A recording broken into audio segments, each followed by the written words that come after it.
each of these videos, I want you to remember that the very first childbirth skills that were developed by 3 obstetricians, Lamaze, Bradley, and Grantley Dick Reed. Prior to that, around the world and in all traditional cultures, there were no childbirth skills per se. The focus was on preventing the death of the mother through do's and don'ts, having a safe birth, in birth, trying to help her cope, and after birth, protecting the mother and the baby for an extended period of time. So when Lamaze and Bradley began to be taught, primarily in the United States, we need to understand that when skills start, there are often few of them. They're often not well developed because it's a new idea and new things are being put into this idea. Lamaze was primarily taught in hospitals in the U.S., Bradley taught in private homes. Grantley Dick Reed really was a book, more of a philosophy about fear connected to childbirth, but it was the first childbirth method taught in New Zealand. And as you might remember from other videos, these 3 obstetricians were focused on low-risk women.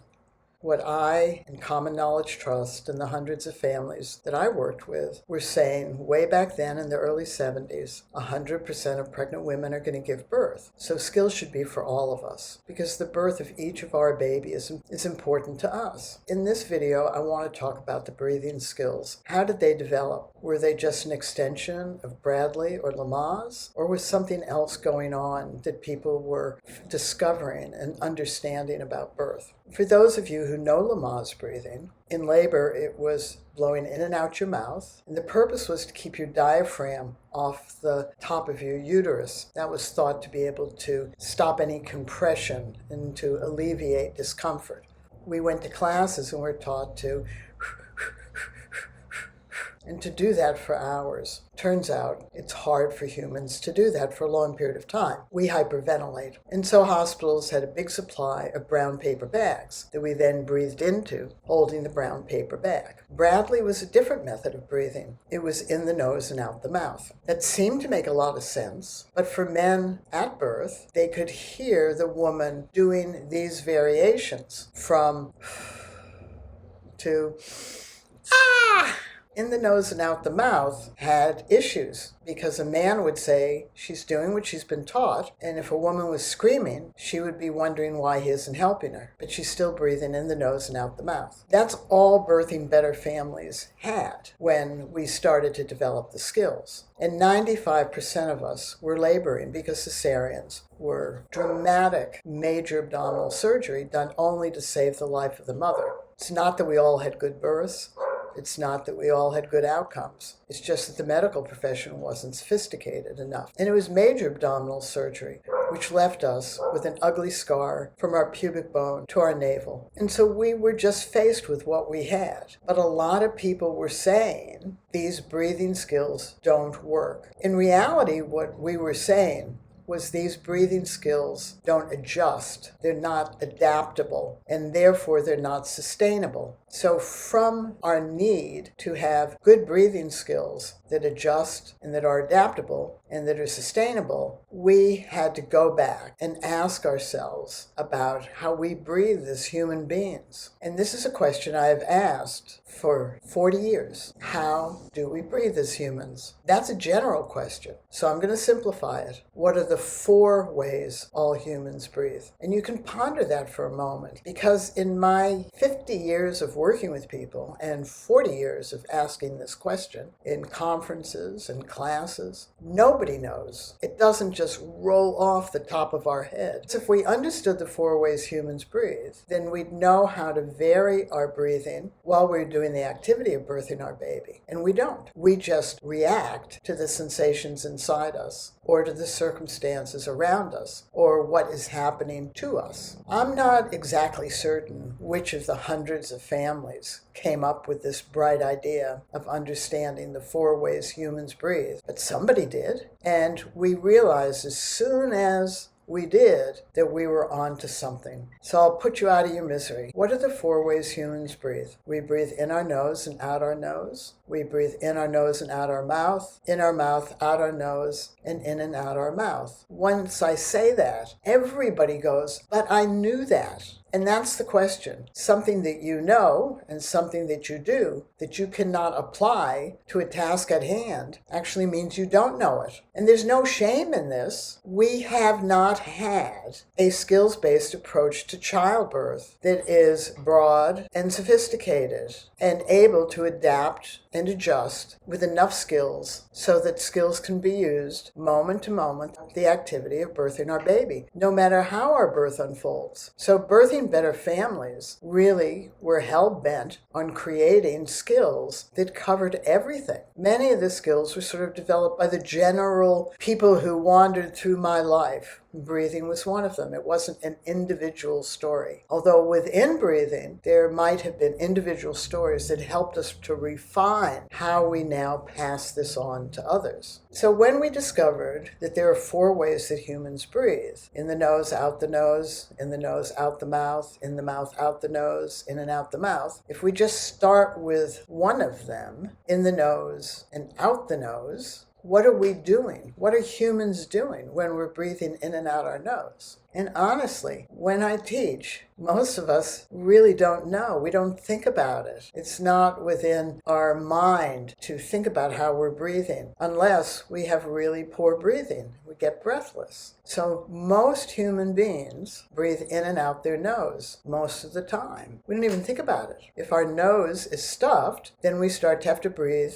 either out our mouth or in and out our mouth. But normally, if we have a clear passageway in our nose, mostly we breathe in and out our nose. And mostly we don't hear it. We might be able to feel it, and maybe people can see us breathe because we're upper chest breathers, but most people don't see it either. We just don't really pay attention to it. But can we vary that? Can we make it a little bit faster? Can we make it bigger? Can we make it bigger and faster?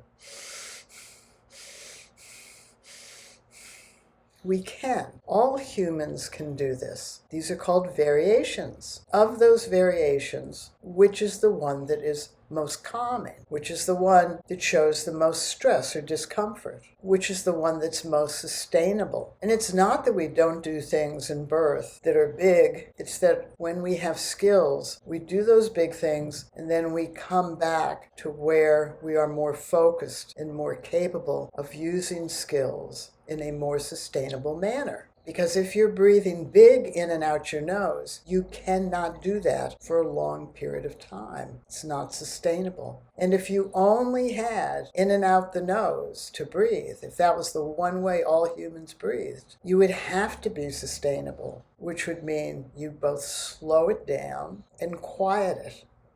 And you would end up more in or. So you getting the drift of this? I hope so, because you have to find the most sustainable, adaptable, and adjustable breathing patterns for yourself. And they have to be able to be changeable as well from one moment to the next. Sticking to this example, if a woman were having contractions, her early contractions, which may not be painful, might be in and out the nose and be quite quiet and without it being fast. But as contractions get more intense, she might start off quiet and not particularly fast and then move in to more sound and a little bit more speed. But as the contraction goes away, she then starts to get quiet in her breathing. And this is making an assumption that we only have that one breathing pattern available to us. So a contraction only with that one breathing pattern might sound like this.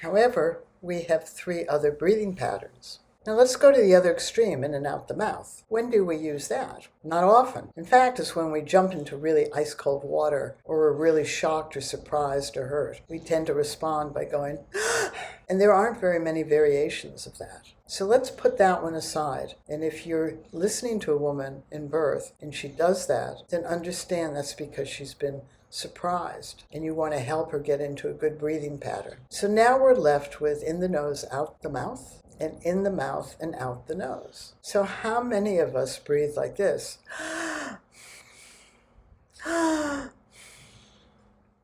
If you heard somebody breathing like that, you would probably feel that they were in distress. And you're right, they are. And there's not a lot of variations of that either. Not really. So what we're left with is in the nose and out the mouth. That one breath pattern that all of us can do has the most variations. So in the nose and out the mouth can sound like this.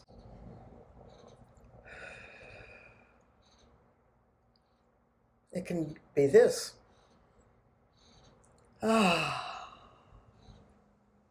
It can be athletic. It can be intimate. It can moan. It can scream. So of this one pattern, in the nose, out the mouth, which are the ones that you can use that are the most adjustable, adaptable, and sustainable? If you only have that breathing, and let's say have a contraction, it can sound like this.